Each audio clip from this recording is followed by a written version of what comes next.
Bueno, yo dos cositas antes de empezar. Una, no es la voz de manifestados, es decir, está recogida la voz de manifestados, así que espero que luego no discutamos entre el grupo manifestados y nosotros mismos. Me ha tocado a mí estar aquí delante, entonces, y nos lo hemos preparado. No es un tema que quizá no nos haya dado tiempo en toda esta vorágine, en el poco tiempo que llevamos, a tener un modelo claro de servicios sociales, con lo cual es una recogida de voces y luego pasada por mi tamiz. Con lo cual, lo que esté bien dicho probablemente es algo que esté bien trabajado entre todos, ¿no? Como se dice académicamente en una tesis, ¿no? Y los errores son míos. Y luego probablemente debatimos. Y luego, por si acaso no me da tiempo a decir todo, yo hoy me quedaría contento con algunas cositas, ¿no? Una, tener claro que no es lo mismo la pobreza que la desigualdad social. Dos, que por qué si hablamos de los pilares de bienestar se definen en positivo, es decir, el pilar de la sanidad trabaja por la salud, el de la educación por la educación, el de garantía de rentas para que todos estemos así, y por qué los servicios sociales siempre se define para atajar la pobreza, para quitar la marginación. No somos capaces de pensar que también tenemos un elemento positivo por el cual estamos trabajando. Eso sería el segundo elemento. Y un tercer elemento, ya tirando una pequeña puya, que me gustaría en general, sería que cuando desde la política se entran los servicios sociales, que antes de provocar noticias haya un trabajo hecho previo y que aquellos que les va a tocar trabajar en esos campos estén mínimamente informados. Es un poco patético como profesionales que alguien venga a decirte, oye, ¿y esto que ha salido en el periódico? Y tú digas, uy, déjame el periódico que lo voy a leer, ¿no? Es decir, esto una pequeña, porque es importante, porque la gente tiene necesidades y cuando les estamos ofertando soluciones tienen que estar habilitados los recursos o los mecanismos que esto. Bueno, con eso y probablemente alguna cosa más. Esto como introductorio. Oh, mira, para el otro lado. Oh, se va. Ah, bueno, la leche. A ver. Ya me tengo que poner las gafas, pues ya lo veo. Bueno, pues dime, Paquito. ¿No? Sí, no sé. Es que ahora no sé por qué le ha dado esta la tontería. A ver. No, pues no. Pues no sé por qué no quiere ir, pero... Pero es que ir pinchando igual cada diapositiva. Pues no fastidies. Seguramente. No, ya está. Vale. Bueno, como yo también quería hacer una tesis, como la gente que estuvo ayer, y bueno, me gustaría, ¿no? Es decir, siempre hay que ir primero a las fuentes, ¿no? Entonces, una buena fuente para empezar una tesis siempre es Wikipedia, ¿no? Entonces... Para terminarnos. Para terminarnos. Para terminar, yo para empezar, porque ya el trabajo está hecho. Entonces, curiosamente, el otro día, cuando intentamos hacer un trabajo con colegios y con centros de salud, digo, bueno, vamos a buscar una definición. Y una compañera dijo, vamos a ver qué pone Wikipedia. Y curiosamente me ha sorprendido, porque la definición no es tan mala. No es tan mala. Y sobre todo porque habla del cuarto pilar. Es cierto que los servicios son el cuarto pilar, no como se ha dicho alguna vez la atención a la dependencia, ¿no? La atención a la dependencia sería una parte que estaría integrada de estos. Bueno, bien. Y dice, el objetivo esencial es mejorar la calidad de vida de las personas en todas sus etapas de vida. Y dices, coño, hostia, ya no estamos hablando de pobreza, ni tan siquiera de exclusión, ¿no? Es decir, sí, en Wikipedia ha sido capaz de definirlo como positivo. Y me parece importante, ¿no? Y luego otra parte que me parece muy importante aquí, que habla de diagnóstico social y de plan dialogado. Es que esto es la esencia de los servicios sociales. Es decir, tiene que haber un diagnóstico. Es decir, nosotros en nuestro trabajo tenemos que hacer un diagnóstico social, porque igual que vamos al médico y antes de que nos dé el nombre del medicamento que vamos a tomar, le pedimos que sepa qué es lo que está haciendo con nosotros, ¿no? Pues esto se llama un diagnóstico social, que nosotros como técnicos de los servicios sociales tendríamos que estar capacitados. No por poner una etiqueta a la persona, pues sino por saber qué coño estamos haciendo, ¿vale? Y luego un plan dialogado. Ayer salía aquí el tema del estigma, es decir, cuando tú realmente sientas y dialogas con la persona y eres capaz de ponerte en su lugar, la empatía que se salía ayer también, es decir, somos capaces de establecer, saber qué es lo que estamos haciendo. Es decir, cuando alguno habéis sido un especialista, muchos os habéis dado cuenta que el riñón o el hígado no es vuestro, es del médico, ¿no? Entonces le maltrata su hígado, le maltrata su riñón. Y a veces cuando llegas a los servicios sociales te puedes entender, pues esto, que tu pobreza es suya y tú, a veces como cuando estás en el puesto de trabajo te das cuenta que lo que estás haciendo corresponde a 5, 6, 7, 8, 10 programas que alguien ha diseñado. Nosotros hacemos un diagnóstico social y un plan dialogado. Y luego algunos hacia arriba, esa medida puede entrar en no sé qué programas, ¿no? Pero eso es la clave, la relación con las personas. Dicho esto, si esto quiere ir bien, entonces, una cosa que sí tenemos que tener en cuenta es cuál es la evolución que ha llevado los servicios sociales. Los servicios sociales tienen dos orígenes históricos. Por un lado, el municipalismo, es decir, que crea una serie de recursos para atender a la gente que no tiene, ¿no?, la beneficencia, que se llamaba. Entonces tenemos aquí la Gota de Leche, donde estamos nuestros asentados, la Botica Socorro, el Palacio San Rafael, donde están los diputados. Todos eran instrumentos que se crearon para atender a aquella gente que no tenía recursos. Eso es una parte. La otra parte es el voto de caridad de la Iglesia, ¿no?, como un mandato religioso donde dentro de la religión, es decir, un buen cristiano tiene que ayudar al pobre. Entonces un buen cristiano necesita encontrar pobres a los que ayudar. Y estos son los dos puntos desde donde viene hasta que sale pues nuestro amigo, hoy se me ha olvidado, voy a quedar mal, Keynes, y viene el estado del bienestar. Y entonces a partir de ahí, y sobre todo de la Segunda Guerra Mundial, empieza a surgir el sistema de servicios sociales. En España el sistema de servicios sociales es posterior a la Constitución, ¿vale? Es decir, antes no existe. Puede existir pequeñas cosas, pero no existe. Y entonces ahí el gran salto que nos queda, o hacia donde iba el sistema, o parecía que iba el sistema, es hacia el reconocimiento de derechos subjetivos. Ya la gente, no en función de su condición económica o social, tiene acceso o no acceso si reúne unos requisitos, sino hacia el reconocimiento de derechos. Igual que tenemos derecho a la salud, tendríamos que tener derecho a los servicios sociales. Bueno, pues entonces aquí están los 4 pilares, como ya hemos comentado, ¿no? Y fundamentalmente, ¿a qué se dedican los servicios sociales? Pues este es un dibujo que he encontrado preparando un cursillo que tuvimos hace poco. Falta el 4.º pilar, el del bienestar, y entonces este autor habla de ricos y pobres, ¿no? Cuando un pilar está pensado para todos, él habla de pilar. ¿Y cuál es la posición según él? Yo no estoy totalmente de acuerdo, pero bueno, pero bastante sí, ¿no? De lo que es el área social, ¿no? Pues resulta que nos han colocado socialmente aquí.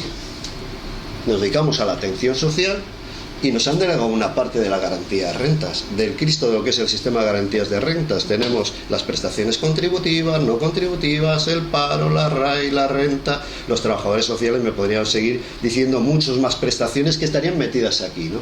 Y resulta que nos han encalomado o nos han colocado gestionando la renta de los pobres, la garantía de renta de los pobres, las rentas mínimas de inserción. Y como sistema, en este sentido, yo creo que visualmente queda ahí. Es decir, ¿y por qué estamos los servicios sociales aquí? Porque estamos haciendo lo que ayer alguien decía aquí, un poco de policía social. Tenemos que verificar, que no nos engañen, que el fraude, que no sé qué. ¿Y quién mejor que un buen trabajador social para que vea, mirando las almas de las personas, sepa capaz si nos están engañando o no? Vale. Me gustaría tener esta capacidad también con otro tipo de subvenciones que da la administración, ¿no? Y yo creo que aquí entramos en una de las cuestiones claves. Si entendemos que trabajamos cuando las personas tienen una situación de pobreza, a mí me encantaría trabajar con una cuestión de pobreza. Es sencillísimo. ¿Dónde está el umbral de la pobreza? Ponemos la cantidad necesaria para que la gente supere el umbral de pobreza y hemos solucionado el umbral de la pobreza. La pobreza es un estado. Es decir, te faltan recursos, te doy recursos y se solucionó. Luego puede haber más cuestiones. También es cierto, y ahí entramos en el tema de la exclusión, que un proceso de exclusión es un proceso que es dinámico, es un proceso. Entonces, si tú estás mucho tiempo en una situación de pobreza, probablemente vas a poder perder tu casa, probablemente en tu casa van a entrar conflictos, tu situación de paro te va a dejar en una situación emocional, porque el paro no es solo una situación económica, es una situación emocional, tienes una serie de rupturas, tu pareja, tu familia, no sé qué, y entonces entras en un proceso de exclusión. Que puede ser por esta vía, pero puede ser por otras vías. Podemos tener gente perfectamente integrada, pero tiene una dificultad de relación. Mirad a dónde me he ido, qué cosita más pequeña. Pero puede tener un sistema de exclusión ahí. Y ahí podemos nosotros tener una intervención que hacer. Muchas veces, cuando vamos al psicólogo y estamos súper deprimidos, los que no los podemos pagar, pues nos pegan 4 palmaditas en la espalda y sales para adelante. Y a veces en nuestro trabajo también pasa esto. Le damos 4 palmaditas como profesionales, nos sentimos muy bien, pensamos que hemos hecho la hostia. Y lo hemos hecho, quizá a pesar nuestro, sino porque lo necesitaba el otro, porque aquí hay un tema de encuentro que es importante tener en cuenta. Y yo creo que esta diferenciación es importante, si no, no entendemos nada. ¿Cuál es el problema? ¿Dónde viene el estigma que planteaban ayer? Cuando mezclamos las dos cosas. Cuando una persona nos entra con nuestro despacho, con esta misión que tenemos de verificar si tiene los requisitos y no requisitos, y esta obsesión que todos tenemos, dice, uff, me la está colando, me está engañando, y empieza a entrar esto como policías de si es verdad si son auténticos pobres o no. Ahora ahí estamos dando certificado de pobres. No sé si lo sabéis. Con esto de los alimentos que viene de Europa, que aquí en Cantabria lo está repartiendo Cáritas y Cruz Roja, la obligación de esa normativa nos obliga a los servicios sociales de atención primaria a hacer un certificado que decimos que esta persona es realmente pobre para que reciba esto. ¿Qué es la cuestión? Pues que el certificado de pobreza, pobre de solemnidad que había en el siglo XIX hasta los años 50 o 60, lo estamos volviendo a dar ahora. Y nos han vuelto a encolomar ese papel de policía social. Entonces ese diagnóstico social y ese plan dialogado, pues no es un plan dialogado, dialogas por medio de ese papel. Sí, señor, la parroquia, amigo mío, te va a dar alimentos porque no tienes. Bien, yo creo que esto es importante, y de cara a las políticas que alguien tiene que pensar y habilitar, es importante porque determina qué estamos haciendo. La pobreza es pobreza, pero si empezamos a hablar de pobreza energética, de pobreza infantil y de pobreza no sé qué, nos tiene que ayudar a ver que hay gente que le afecta de muchas maneras. Un niño que es pobre, sus padres son ricos. Una familia que tiene pobreza energética, resulta que va a comer marisco. Es decir, está bien que nos sirve para visualizar. Ahora, que nuestras medidas, yo entiendo que pueden ser estas políticas de rescate a la ciudadanía y hay que hacer medidas coyunturales para salvar la situación, pero es que yo creo que la política, pues la importancia de la política va hacia otro lado, ¿no? Es decir, hacia qué modelo vamos, hacia dónde queremos ir, y a veces la coyuntura nos saca de quicio. A los trabajadores sociales también la coyuntura de la crisis nos ha sacado de quicio, ¿no? Bueno, pues entonces si trabajamos en la pobreza nos lleva hacia un lado. ¿Hacia dónde nos lleva? Hacia las prestaciones, hacia el prestacionismo, podríamos llamarlo, ¿no? Entonces, ¿qué somos los trabajadores sociales y los educadores? Gestores, nos convertimos en gestores de recursos, ¿vale? Si entendemos la exclusión, o si lo definimos en positivo, las situaciones de crisis o de necesidad que una persona tiene a lo largo de su vida, nos llevaría hacia otro lado, hacia lo que estamos hablando de diagnóstico, de plan dialogado. Y claro, en este sentido entraríamos en otro elemento que es importante: desde dónde se interviene. Probablemente gestionar rentas se puede hacer desde Santander, desde una oficina, incluso diría yo desde Madrid. Si estamos hablando de pobreza, se puede gestionar desde Tumbuctú, es decir, lo que hace falta es que el recurso vaya y venga, probablemente con una transferencia bancaria se solucionaría eso. Si estamos hablando de trabajar con las personas que están en situación de dificultad o de exclusión, porque tiene una serie de necesidades, el contacto humano es necesario, ¿no? No sé yo cómo se puede trabajar una depresión si tenemos a un señor subido en un pico y el otro está en Santander. Es imposible, porque además resulta que la gente que pueda estar en poblaciones o en Puente Nasa tiene un contexto territorial, social y unas relaciones sociales que no son las mismas de Santander. Y además esto es una cosa que yo lo digo ahora, pero lo digo ahora y bueno, siempre lo he pensado, pero yo ahora cuando estamos en manifestados y estamos hablando con gente muy diferente, vemos que tenemos planteamientos de las necesidades muy distintas. ¿Por qué? Pues estamos en territorios diferentes. ¿Y esto dónde nos llevaría? Nos llevaría fundamentalmente a saber que la atención cercana a las personas es la clave para poder trabajar el pilar de los servicios sociales. ¿Y esto por dónde viene la musiquilla? Porque vamos a hablar también del plan de racionalización, de los servicios sociales y todo esto, pero como está puesto por ahí, no me adelanto. Entonces, si somos un pilar, somos un servicio universal. Y la pregunta se dice, ¿y qué hacen los servicios sociales? Pues mira, hacemos información y orientación. Es decir, muchas veces hay gente que no tiene acceso a los recursos porque no los conoce. Y esto es una de las claves de los servicios sociales. También hacemos intervención psicosocial. Es una palabra cojonuda que cuando tú esto lo dices es un exabrupto y dices, somos, pues sí, en momentos de crisis. No somos psicólogos, pero hay veces que no todo se soluciona desde la psicología. Es decir, habrá veces que tiene alguien una patología o una situación de ansiedad anclada que muchas veces va a necesitar ese recurso y tendremos que derivarles. Y estaría bien que alguien también se plantearía el problema de la salud mental en Cantabria, porque hombre, ya es hora que pasemos al siglo XXI, ¿no? Y entonces, pues en los momentos de crisis que toda familia puede llegar a tener. Es cierto que familias bien del sardinero no tenemos muchas, pero vienen en situaciones que los recursos que esas familias tienen no les son suficientes. Y recursos estamos usando incluso personales. Todos tenemos personas mayores. La residencia no es una cosa que podamos pagar así. Dices, mira, con lo que me sobra de pagar la hipoteca, pago la residencia de mis padres. Pues no, vamos a tener que pasar. Todos tenemos hijos que en un momento dado nos generan unas situaciones de crisis y no siempre tenemos los recursos necesarios o no los recursos emocionales para afrontar esa situación. Y a veces los servicios sociales ahí podemos hacer una tarea. Y evidentemente también tenemos que trabajar en el tema de la exclusión y muchísimo más, y tenemos que estar muchísimo más preparados y tenemos que tener una estructura que nos soporte, nos obliga a trabajar mejor y quizá tengamos que rellenar menos papeles y quizá tengamos que hacer menos programas. Tengo compañeros de ayuntamientos que están haciendo programas para que se los justifiquen frente al gobierno regional para que les dé la subvención.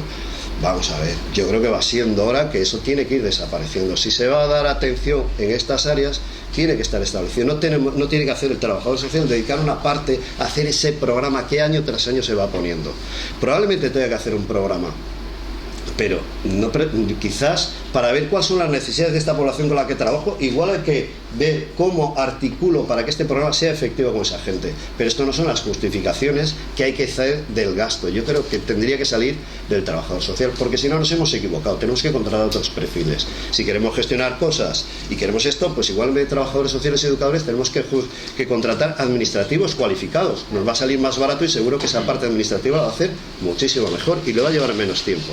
Bueno, y trabajo comunitario, esto que estamos hablando, esto a veces lo hacemos, pero casi, pues como vamos a correr una vez cuando hace 3 años que no hemos corrido, es decir, que todavía puedo llegar de aquí a la esquina, pero muchas veces no nos soporta el trabajo, no nos soporta hacerlo.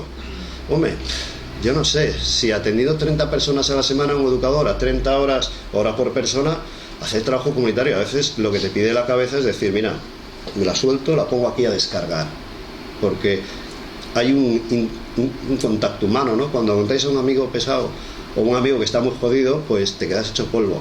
Pues nosotros lo tenemos que hacer y tenemos que separar. Es eso que te dice, no, sepárate, sí, pero eso tiene un coste emocional. Entonces, este coste emocional también muchas veces nos saca del quicio y para hacer este trabajo comunitario también hace falta tiempos. No, vamos a hacer un programa, no, hace falta tiempos, ¿no? Y también gestionamos recursos. Cuando ayer ya se hablaba si hacíamos trabajo social, se hace. Que la carga de la prestación muchas veces nos descentra también, pero yo sí quiero insistir que no solo gestionamos. Aunque nos dediquemos todo el día, aunque una trabajadora se dedique todo el día a gestionar, se hace trabajo social, se interviene con las limitaciones. Por suerte en Cantabria no estamos a 2 minutos o a 5 minutos por entrevista. En Santander está más o menos a media hora, Y bueno, sí es cierto que tenemos una lista de espera que estamos en algunos sitios intentando solventar, porque no puedes dar una cita un mes, pero se están dando, ¿no? Es decir, hay esa limitación. Pero también se interviene y se detecta. Bueno, y en eso llegó la crisis. Esto es buenísimo. Porque yo creo que aquí está una de las claves que no sé si nos hemos dado cuenta. Es que antes de la crisis y después de la crisis no es la misma sociedad. Nos la han cambiado. Exclusión social. Bueno, ahí hay datos. La tasa AROPE nos dice que la exclusión social sube. Desigualdad. Esto es un tema importante. La desigualdad ha crecido en España más que en Europa. Luego vemos unos grafos, un par de gráficos. La precarización laboral. Ahora se puede trabajar y ser pobre. Y no estoy hablando de lo que hablamos ayer. No, mira, es que esta gente que opta dice, no, mira, yo con una jornada de 4 horas al día, pues mira, 800 euros y vivo con un marqués porque para mí mi tiempo es importante, pues si tengo que comer patatas de la huerta de mi padre, nada, no. Estamos hablando de gente que le dedica más de la mitad de la jornada y está ingresando menos del umbral de la pobreza, que son unos 650, no sé, como va cambiando año a año, el dato ya no me lo sé, ¿no? Y luego el tema de la desprotección. Estamos hablando de las rentas mínimas. Esto es una risa. De comunidad a comunidad hay unas diferencias terribles. Aquí, cuando salió la ley de renta social básica, el nombre que no deja de ser un sistema de renta mínima, a diferencia de las otras rentas mínimas, en Cantabria, que no nos dimos cuenta, se reconocía como derecho subjetivo, que ya es algo, ¿no? Es decir, ya no es como el anterior IMI, ingreso mínimo de inserción, donde estaba considerado como una ayuda económica para las personas. Sí, es condicionada, se da a los hogares, pero sí tenía este carácter de derecho subjetivo. Luego vino una modificación en 2011 que fue terrible. 2012, bueno, un año más tarde. Decía que mientras antes generabas derecho desde que se reunían los requisitos desde el momento de la solicitud, ahora por ley la administración se daba 6 meses para resolver. En alguna excepción ha resuelto antes de los 6 meses, ¿eh? Todo hay que decirlo. Excepción. La norma general es que cualquier persona tiene que esperar 6 meses, 8, 9, 10. Eso sí, a partir de los 6 meses, más y más. Y luego ha habido, se ha gestionado más revisiones de renta que rentas nuevas. Es decir, yo creo que los datos, cuando estuvimos estudiando esto, si la renta estaba en 3.000, 3.500 personas, se hacían 4.000 revisiones de expedientes. Y a los 2 años caducaba el expediente y había que volverlo a iniciar. Y ahí hubo un Cristo de cine. Aquello, bueno, como ya lo sabéis, un Cristo de cine porque caducaron los expedientes y decían que no le iba a pasar nada a la gente. Y al final a la gente sí le pasó, que lo tuvo que tramitar como si fuera nuevo. Pero bueno, con lo cual, esto en cuanto a la protección de la gente, de las rentas mínimas como capacidad de protección, no estamos hablando de la renta básica esta que nos va a permitir eliminar la pobreza y que cada uno tenga la decisión sobre su vida, sino este instrumento destinado a que la gente se hunda, pero no del todo, es decir, que pueda mantener la nariz un poco a flote, pues funciona así. Bueno, en Extremadura, a mí la verdad, la noticia de Extremadura, que hizo una renta mínima, que incluso algunos aquí en Cantabria lo celebraron como el gran avance, digo, chicos, no nos hemos enterado, se acaban de poner a la cola. Es decir, no es una renta social, es una renta mínima.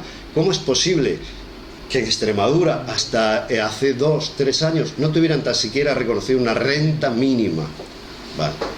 Y luego está el sobreendeudamiento familiar, y esto está muy bien que lo tengamos en cuenta, porque los que más se sobreendeudados no son el público típico de los servicios sociales, son el típico público que estamos aquí, de clase media.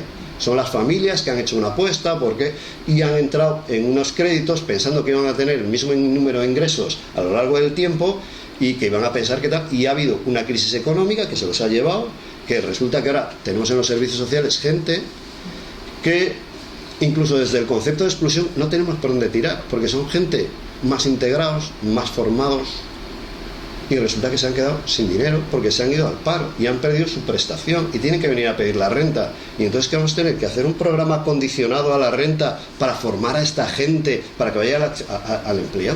¿A qué empleo? Que si estamos teniendo gente que son obreros cualificados, gente que te dice, a mí me dicen hace 4 años que voy a estar aquí y no me lo creo. Y tenemos que darles palmaditas y probablemente con el tiempo con esta gente tengamos que trabajar. Pero no por un tema de que no tiene ingresos o que tengamos que capacitarle, sino para ayudarle a intentar que no se desmorone emocionalmente, si somos capaces. Ayer Paco aquí hablaba de que hay gente que ha perdido el empleo porque estamos programados para tener un empleo, para ser trabajadores, y esto le ha supuesto una crisis personal, claro. Y hay familias y hay personas que les pasa esto a pesar de que puedan pensar que su contexto familiar les pueda soportar, pero es que las personas, a veces, para nosotros, en nuestra vida hay cosas que son importantes. Un empleo nos articulaba la vida, y esto se cae, y tenemos dificultades, y ante esto no estamos preparados. Bueno, y en esto viene nuestra maravillosa reforma de los servicios sociales, ¿no? Pues una de las cosas que no os voy a aburrir es que los servicios sociales, la inversión en servicios sociales ha ido bajando con la crisis. ¿Por qué? Porque Europa lo dice, que tenemos que reducir el déficit. Ha subido nuestra inversión en bancos y se ha reducido. Hay una línea, el gráfico de renta básica, que me lo sé, que es que hasta 2011 hay una progresión creciente, muy creciente, porque no sé si Juanra, seguro que tú sí sabes cuándo fue la ley de renta social básica, en 2007. 2007, pues de 2007 que se crea la renta básica, la línea lleva una curva ascendente, llega a 2011, último año de gobierno de PRC y PSOE, y se estanca, y luego desde 2011 en adelante es una línea casi plana, ¿no? El otro día estuvimos en un curso y un técnico que ya hablaba dice que de 2007 a 2015 la línea es ascendente. Digo, no, la línea tiene 2 partes y hay una quiebra que es en 2011 y es el estancamiento de la renta básica. Justamente cuando más sube la línea del paro, la respuesta social es el estancamiento. ¿Y esto cómo se consigue? Dudando de que todos los que tienen acceso a la renta básica, y entonces se hacen más revisiones, con lo cual yo decía que era el efecto mota, ¿no? Las gallinas que entran por las que van saliendo, y así durante unos años se ha estado estabilizando el de la renta. Y la reforma laboral, no, también es así, pero esa ya la hemos dejado un poquito atrás, ¿no? La reforma de régimen local lo que plantea es que hay duplicidades.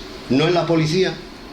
Aquí solo tenemos local, tenemos la nacional, tenemos la Guardia Civil, en Cataluña tenéis los Mossos de Escuadra y la Chancha en el otro lado. Ahí no hay duplicidades, pero sí lo hay, por ejemplo, en los servicios sociales. Nosotros, como somos Santander, podemos hacer una atención inmediata a las situaciones de exclusión o riesgo de exclusión y tal. Vale. Los de menos de 20.000 habitantes, que somos 101 municipios, solo hay 5 que son más de 5. El resto tienen que esperar a ver si el gobierno regional les cede o no les cede la competencia. Pero lo cojonudo es que en todo este mare magnum lo han hecho tan bien que nos ha llegado una carta del ministro a nuestros alcaldes diciéndole: oye, pero en enero sabéis que tenéis que seguir prestando hasta que esto se articule. Y luego han dicho en los medios que la ley se paraliza. Es decir, lo han hecho tan bien, que han descojonado tanto, que al final no son capaces de aplicar su propia ley, ¿no? Vale. ¿Y esto cómo nos deja a nosotros? Pues atendiendo más lo inmediato. Con lo cual volvemos a sacar la cabeza de toda esta idea de lo positivo, de trabajar, ¿no? Y no, mira, que no llega a fin de mes, que es que el banco, coño, que tienes una deuda con la hipoteca, joder, hipotecas no cubrimos. Que tus ingresos son 650 euros. No, es que para cobrar una ayuda del Ayuntamiento de Santander, que eso sí lo tiene, porque cada ayuntamiento tiene sus propias prestaciones, tienes que estar, creo que son 580.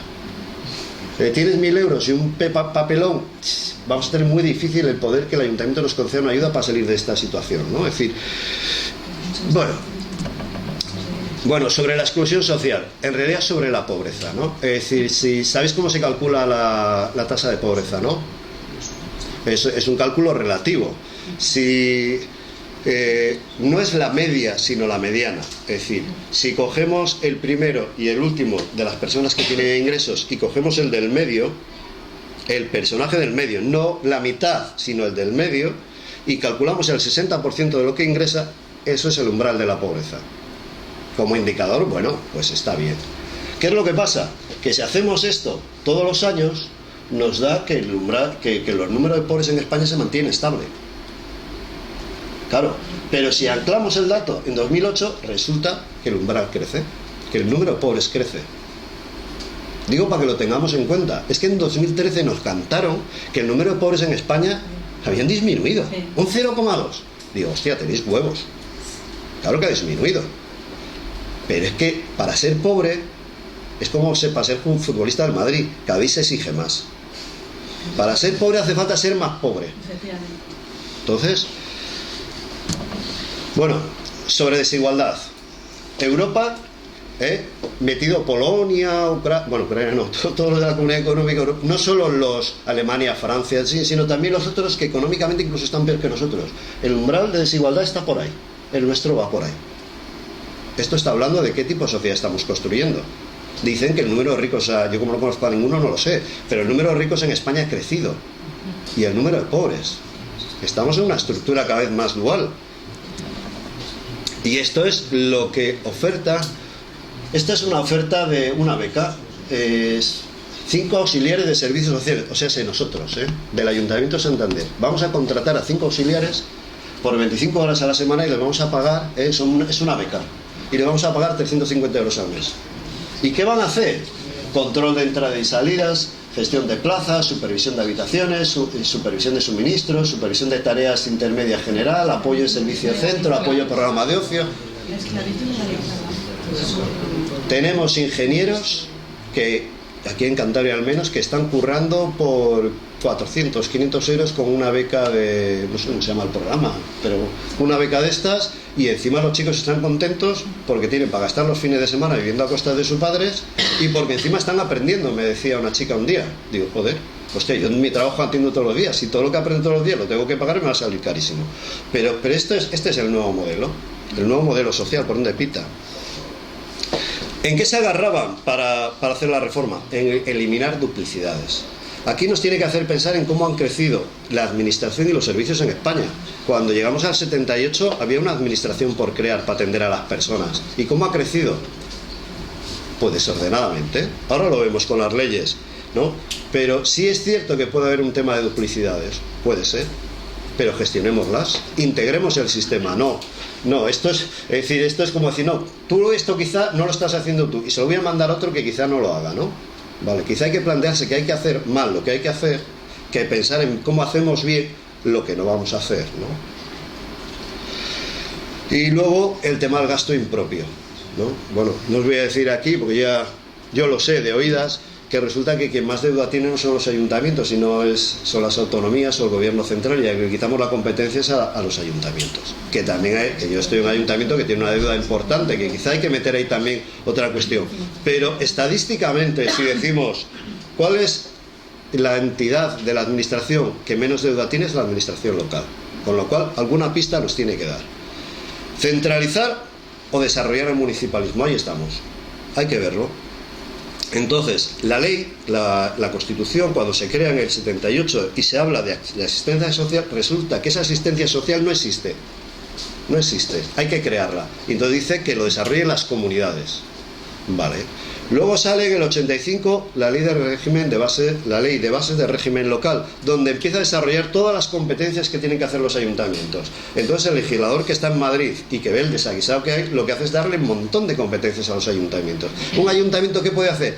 Prácticamente lo que le diera la gana. Y en un sitio donde no hay nada, pues que todos los ayuntamientos hagan lo que puedan para cubrir ese hueco que había. Perfecto. En el 88, con nuestra amiga Matilde Fernández, desarrolla el plan concertado. Y aquí es el punto de partida donde implosiona el sistema de servicios sociales. Un acuerdo entre el gobierno central y los gobiernos autonómicos para desarrollar una red de servicios sociales municipales. ¿Por qué? Porque entienden que no está creado y no existe. Y luego las leyes que se van desarrollando a partir de ahí siguen reconociendo este papel del régimen local en servicios sociales. En Cantabria tenemos en el 89 la ley que habla del funcionamiento de los servicios sociales, donde crea el mapa de los servicios sociales, el Estatuto de Autonomía también lo recoge, y la ley de Cantabria de 2007 de derechos y servicios sociales. En los años 2000 empiezan lo que se llaman las leyes estas de nueva generación, ¿no? Donde se empieza a reconocer derechos, claro, pero llega en un momento de crisis, en un contexto como este, donde tenemos un criterio económico y es ¿de dónde se puede recortar? Pues hombre, en defensa no mola, ¿no? Porque cuando vamos a un desfile de la OTAN que vayan los camiones rayados, pues no mola. Pero en servicios sociales, pues parece ser que sí. Porque ¿qué es de lo social? Todo. Y con dar una palmadita y un poco de vale de alimentos parece que justificamos. Pues esto es lo que piensan o pensaban ahorrarse con la reforma. Esto está sacado del programa de estabilización del Reino de España. Esta es la memoria que se manda a Europa, ¿eh? Entonces decía que querían ahorrarse en 2013 694 euros, en 2014 1068, 3000 en 2015 y 2800. Esto es lo que hay, amigos. Esto es lo que hay. ¿Y por qué mantener los servicios sociales? Pues yo creo que un poquito está dicho antes, ¿no? Parece ser que en coste-eficiencia salimos mejor parados, porque lo comunitario es imprescindible para hacer una intervención con las personas si queremos intervenir con las personas. Porque lo que hablamos de exclusión social desde Madrid o desde Santander, incluso yo diría desde mi despacho, no siempre se va a poder trabajar, al menos cuando tengamos una población de referencia de 50.000 personas. Y además, curiosamente, la Comunidad Económica Europea es lo que dice. En sus estudios de Fondo Social Europeo lo dice. Tiene un elemento positivo la reforma del régimen local, y es que nos tiene que hacer pensar. Nos tiene que hacer pensar cómo hemos crecido, dónde estamos y hacia dónde queremos ir. Porque seguir como estábamos tampoco es la solución, porque la sociedad nos ha cambiado, ya entonces teníamos un sistema insuficiente, pero sí nos tiene que hacer pensar que algo tiene que cambiar en todo esto. ¿Por qué? Porque necesitamos atender a la gente, si queremos atender a la gente. Eso es cierto, ¿eh? Es decir, si no queremos atender a la gente, está claro que podemos someter a un estrés al sistema de servicios sociales por los trabajadores. Pues sí, pero también por la atención que queremos dar a las personas, ¿vale? En Cantabria, que sepáis que habemos funcionarios que cobramos como precio de funcionario el Ayuntamiento de Santander, y hay personas que todavía desde hace 20 años su contrato está sujeto a que se siga prestando, es decir, al convenio con el gobierno regional que se firma año tras año para prestar los servicios sociales al ayuntamiento. Es decir, hostia, no parece que alguien que lleve 20 años su contrato tenga que estar sujeto a un convenio. No parece. Pero yo creo que está un poquito iba a decir, en el modelo, o en la falta de modelo que tenemos sobre los servicios sociales. Yo creo que eso es significativo. Hombre, a mí me parece muy bien cobrar lo que cobro, no me voy a quejar. Pero hay compañeros que no cobran lo que yo cobro. y no sé si la mitad, pero 3/4 partes o menos sí, es decir, vale, yo soy más competente, eso sí lo soy, tengo barba, voz ronca, soy un hombre que estoy en minoría y tiene que mantenerme aquí. ¿Sabes? Pero no sé yo si sobre otro compañero que esté en otro lado, esto, bueno, que me den 5 euros más al mes, digo, vale, me siento valorado en ese sentido, pero que esto ya no es un tema de reivindicación laboral, sino qué es lo que estamos pensando de lo que estamos haciendo. No lo sé. No sé, yo no sé si el médico de poblaciones gana menos que el médico que está en el centro de salud en Santander. Creo que no. Entonces, ¿por qué esto tiene que ser así? ¿Por qué yo no veo a mi alcalde nunca? Bueno, tampoco he visto a la nueva concejala desde que está. ¿Y por qué en otros ayuntamientos resulta que la ayuda económica con nombres y apellidos pasa por el Consejo de Gobierno? No entiendo estas diferencias. ¿Cómo es posible que haya ayuntamientos donde a fulanito que el técnico le haya tramitado su ayuda económica porque considera no sé qué, y en el Consejo de Gobierno allí estén sentados sus vecinos, porque hay ayuntamientos de menos de 1000 habitantes, ¿no? Y estén diciendo, a este le vamos a dar la ayuda económica, pero si este es un menganillo o no es un menganillo. Dice, vamos a ver aquí. Esto es democrático, esto es moderno, esto es del siglo XX, ¿no? Pero estamos en el XXI. Pues esto pasa en Cantabria. También hay otra gente que se reparte con su coche los alimentos, un concejal, tenemos, es decir, ¿por qué? Porque él considera que, no sé, chicos, vamos a organizar la cabeza. Yo entiendo que tengamos un nuevo modelo social y en la cabeza y queremos cambiar la sociedad, pero no puede ser que alguien coja los alimentos como concejal y vaya repartiendo el directamente. Se nos ha perdido aquí un poquito. Los funcionarios somos muy malos, ya lo sabemos, pero tiene que haber una lógica, y la lógica no puede ser, son casos reales, es decir, que suena muy raro, pero las dos situaciones son situaciones reales. Bueno, esto es lo que dice Europa, que básicamente lo que Europa dice, bueno, lo que dice el Fondo Social Europeo, que no es Europa, porque el mismo Fondo Social Europeo que dice esto nos hace hacer a los trabajadores sociales el informe de pobres, la famosa FEAS, que diremos feos, ¿no? Es decir, ha dado dinero para alimentos al Estado español para que lo reparta a las comunidades autónomas que están gestionando Cáritas. Entonces, para garantizar que realmente llegue a la gente que le tiene que llegar, resulta que tenemos que hacer un certificado de que realmente son pobres. Vale, la pregunta que se hacen mis compañeros es decir, vale, ¿dónde está el umbral? ¿Dónde están los criterios? Eso, cuando tienes que hacer el informe.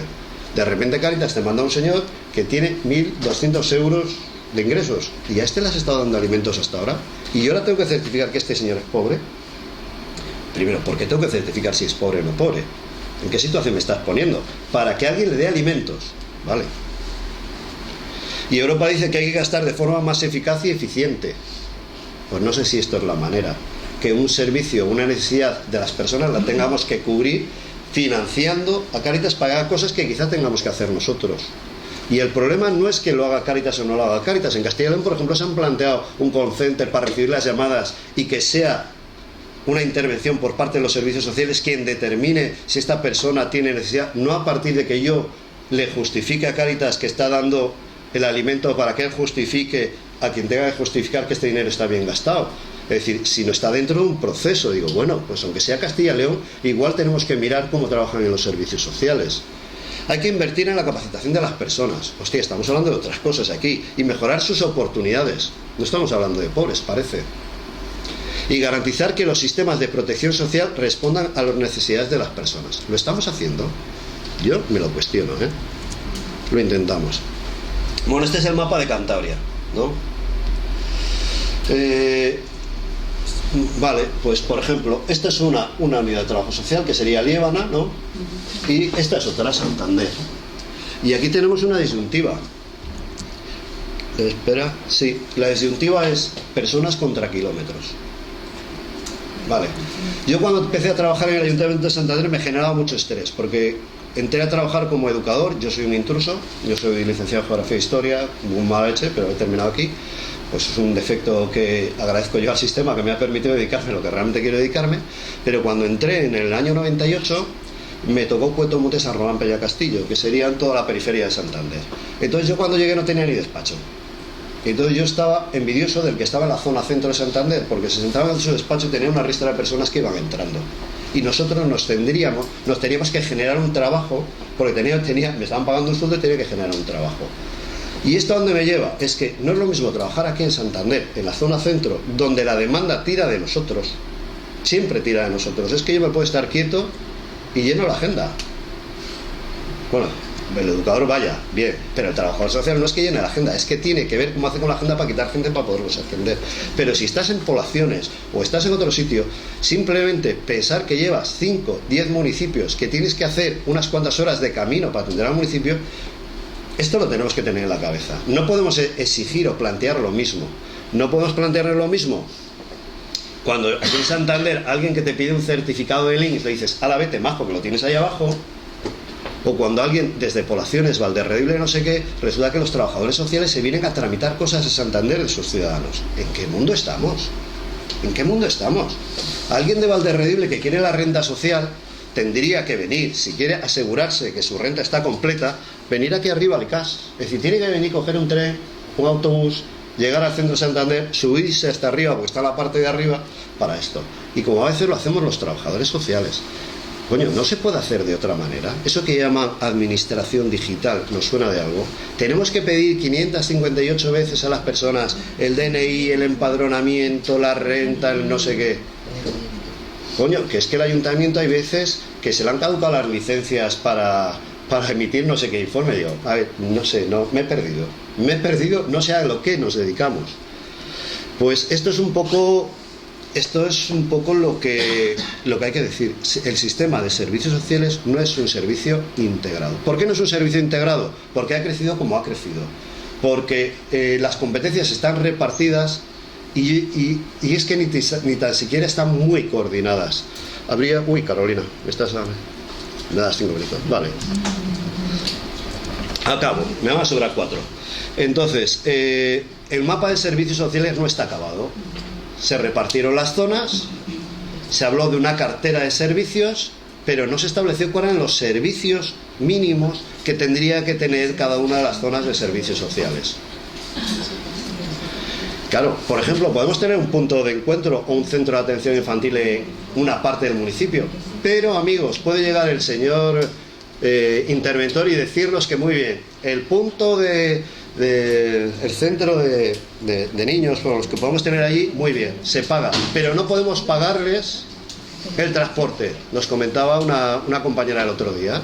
Es decir, el centro está fuera del municipio y ese es el Piélagos, que es el municipio probablemente más grande que hay aquí, pero resulta que el interventor no autoriza el transporte, con lo cual tenemos un centro sin niños. Por ejemplo, son cosas. Y por ejemplo, una de las cuestiones que se plantea es que no tenemos una historia social única. Estamos interviniendo con una persona, diferentes sistemas dentro de la administración, dentro del sistema de servicios sociales, renta, que tiene su propia estructura, menores, que tiene su propia estructura, dependencia, que tiene su propia estructura, nosotros que somos los buenos, ¿no? Como no hay nadie de servicios penitenciarios, puedo decirlo, somos los buenos, ¿no? Porque también han jugado un poquito a los malos y a los buenos, ¿no? Entonces, dentro de este sistema no somos un sistema integrado. Si yo quiero información de una intervención que yo estoy llevando, que puede tener otro lado, pues si es para renta social, hubo un momento que teníamos que llamar los viernes, a ver si tenía bien el trabajador que estaba allí. No lo digo por su mal, sino porque esto se lo decretó su jefe, para que nos diera información a ver cómo iba el trámite de esta persona. Esta persona, ¿cómo se enteraba de su trámite? Si le llegaba una carta a su casa, que si la carta se perdía o se equivocaba en la dirección, en vez de la A pones el B, o resulta que tienes un piso compartido y el elemento de tu compañero se la ha llevado, resulta que todo el trámite se cae y te vas a enterar cuando no cobres.